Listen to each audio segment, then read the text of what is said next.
قرآن کے اندر وہ ایک آیت ہے کہ جب تم پھنستے ہو تو تم میری طرف لوٹتے ہو، جب تم نکل جاتے ہو تو تم یہ کہتے ہو کہ یہ میرا ہی علم تھا، یہ میری دانشوری تھی کہ میں نکل گیا ہوں۔ یہ اللہ تعالیٰ نے قرآن میں یہ بھی بتا دی ہے۔ تو وہ دعائیں بھی ایسی دل سے نکلتی تھیں کہ وہ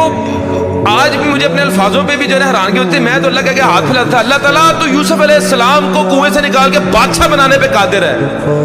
یا اللہ تو یونس علیہ السلام کو مچھلی کے پیٹ سے باہر نکالنے پہ قادر ہے،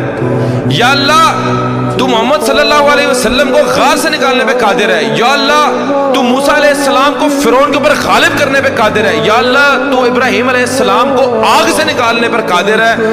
یا اللہ میرا مسئلہ تیرے آگے کیا ہے؟ 1.5 مہینہ مجھے آج بھی یاد ہے، 1.5 مہینہ، اور جس چنگل میں پھنسا تھا وہاں سے آزاد ہو گئی، میری 100% ریکوری ہو گئی،